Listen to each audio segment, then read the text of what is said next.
Hello, and welcome to Scatha. This short tutorial will guide you through the basics of the game, as well as some of the more advanced features. Throughout much of this tutorial, big red arrows will be used to show you exactly what to do. At times, you may need to move around the screen to find them. The first thing you need to do is select the town hall. To do this, you will need to use the cursor. To move your cursor, use the left thumbstick. Holding the left trigger and moving the left thumbstick makes it move more quickly. You may also need to move the entire screen to see the town hall if you are using a smaller resolution. To do this, use the right thumbstick.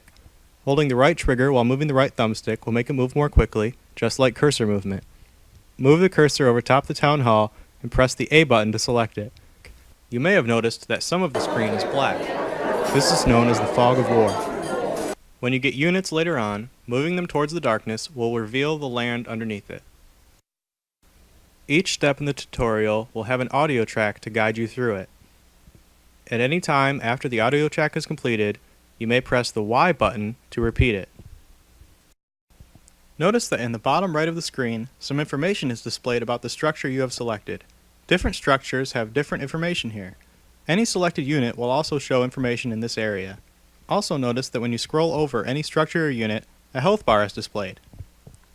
Now you need to train a harvester. To train a harvester, move the cursor over top the Train Harvester icon on the lower part of the screen while the town hall is selected, and press the A button. The purpose of harvesters is to mine marble. Marble is used for several aspects of the game that we will get to later. The number next to the marble icon on top of the screen displays your current supply of marble. To get more, send the harvesters to the mine. To do this, first select the harvester by moving the cursor over him and press A. Next, move the cursor over top the mine and press X. X makes selected units move to the location of the cursor.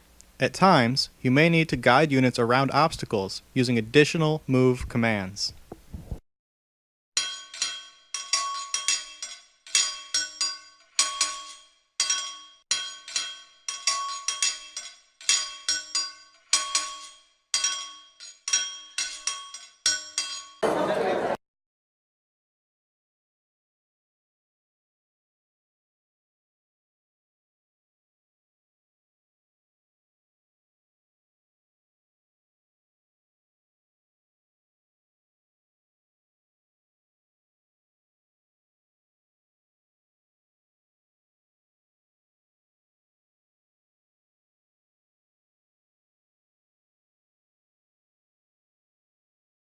A hoplite is the most basic fighting unit.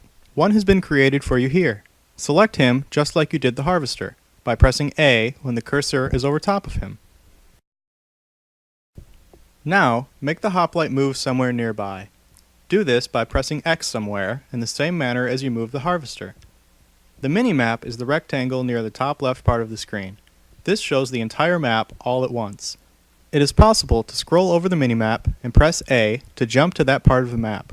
It is also possible to make units move to a location using the minimap by scrolling over a location on the map with your cursor and pressing X. Good. Now let's try selecting a large group of units. There are 3 ways to select this group of hoplites. One way is to place the cursor over one of the units and double press A.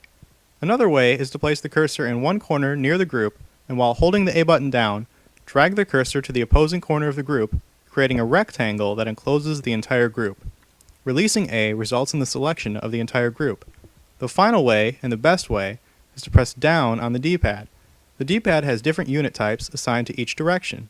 Pressing that direction selects up to 10 of that type of unit on the screen. Which direction selects which unit type is shown on the D-pad icon on the upper right part of the screen. Note that the only unit that does not have a quick select option using the D-pad is the harvester. With your group of 10 hoplites selected, press X over top the city to attack it. Notice that when attacking, a small health bar appears beneath each unit.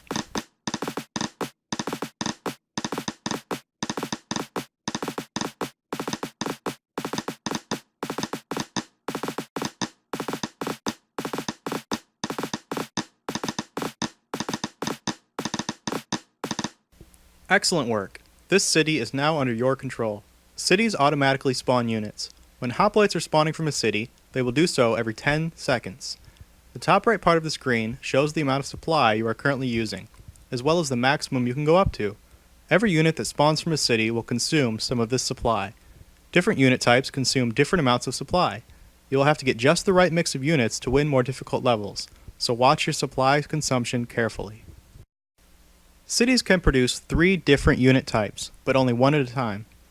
The 3 types are hoplites, shrouds, and colossi, which will not be revealed until later levels. To produce shrouds, they must first be researched at the town hall.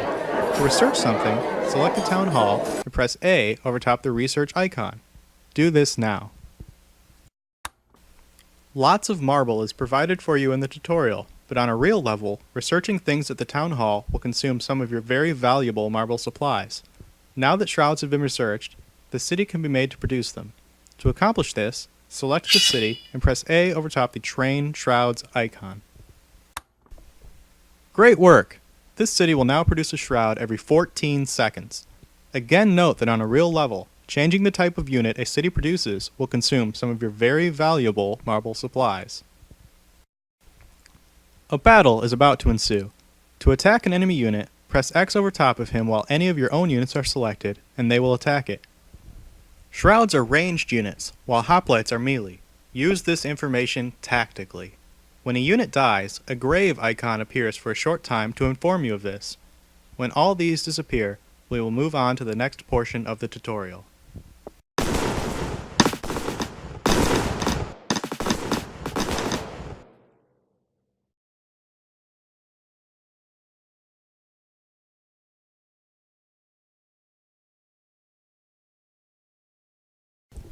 A grouping of 6 hoplites can be made into a phalanx. A phalanx is a powerful unit type, and a few of them could easily wipe out all of your units.